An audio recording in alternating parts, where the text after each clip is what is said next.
Hey, what's up, guys? My name's Jason Spencer. I've been doing magic for about 15 years, and I'm going to share with you today a classic of magic using a regular pack of cards. I happen to be using, I don't know if you can see them there or not, the B-Back cards, okay?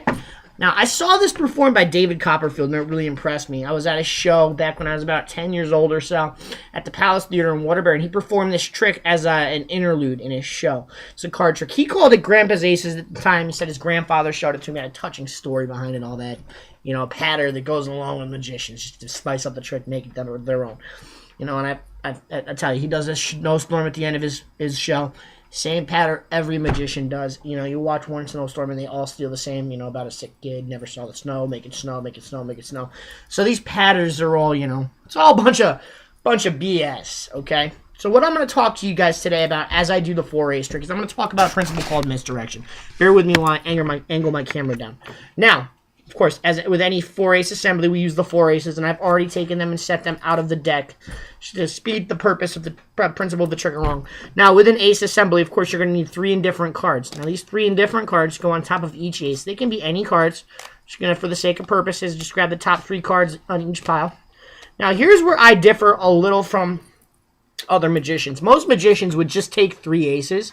I mean, not 3 aces, 3 random cards. And throw them down on top of the aces. They could be 3 aces. They could be cheating for all I know. I don't do that. What I do, and if I had a spectator, I'd have a spectator select and tap on the back of 3 random cards so that the spectator is involved in this magic trick. It's interactive for the spectator. And it's not just some piece of magic you're doing for a parlor or a live audience or something like that. You're actually involving the spectator in the ace assembly, which is a great part of magic. Now, these are random cards. They could be any cards there. We see a queen on top there. Any 3 cards at random are picked by a spectator, all right? And we just, you know, we're just going to run through them. We got the queen of hearts, the 9 of hearts, and the 7 of hearts, okay? Again, the queen of hearts, the 9 of hearts, and the 7 of hearts. Now, there's that 7 of hearts. We're going to stick it right underneath the ace, okay? Right underneath that ace of spades. And we don't need the rest of the pack for this trick.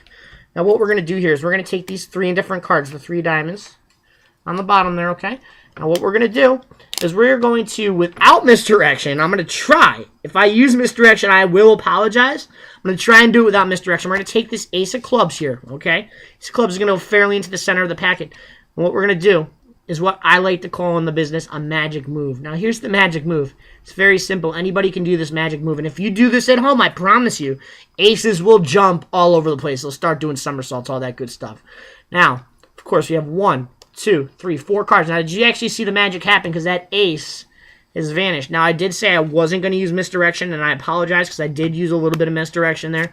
You could never tell how many cards I had till the end. It could have been 5, could have been 6, and that's not fair to you guys. So what I'm going to do here is I'm going to actually count out the cards. 3 cards right there, and we're going to use these next 3 cards. And what we're going to do is we're going to leave all 3 cards visible with the ace in the center at all times. Okay, you've got all 3 cards here. We're going to square everything up. Ace on top. Okay, 10 of hearts on top of that ace. There's the magical move again. But we're not sure if the magic happened yet. What I'm going to do is I'm going to take the ace and leave it out jogged. Remember, the 7 of spades was on the bottom, right? That's right, we reversed order. The 10 of hearts will be on the bottom. 7 of spades on the top. 4 of hearts right there, seeing as we reversed order when I flipped it up.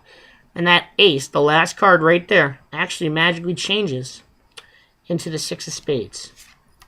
So there's no more ace involved anywhere. And you can look front and back. You're clean. Show everything. Front, back. Just drop them to the table. All right? Those aces have vanished. Now, if you were keeping track, we got the ace of diamonds right here. 7 of hearts on top. Should be the clubs and the hearts. And there they are, just like it should be. Clubs and hearts.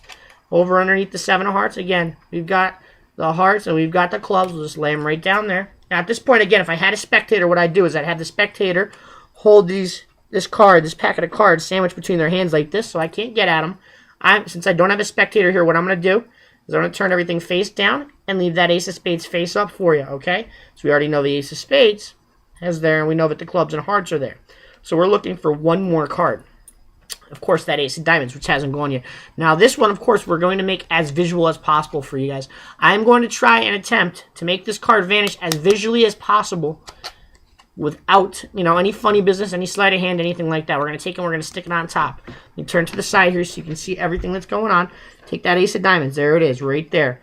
Now, what we're going to do is we are going to give it a quick rub as we turn. Quick rub with my hand, and as we rub it with my hand, it visually changes, and there it is. That ace of diamonds is no more, and a lot of people will just say, yeah, well, the ace of diamonds, it's just underneath the 4 of clubs, but it's not. It's not underneath the 4 of clubs. It's not underneath the 5 of clubs. It's not underneath the 8 of hearts, and it's not underneath the 9 of diamonds. It's completely vanished from the pack. Now, it's at this point that you spread over these cards, take that ace of spades, and show them what's happened. There's the clubs. There's the diamonds. There's the hearts, and there's the spades, and that is the ace assembly as performed by Jason Spencer. I hope you guys enjoyed it, and feel free to comment on the video. Thanks, and have a great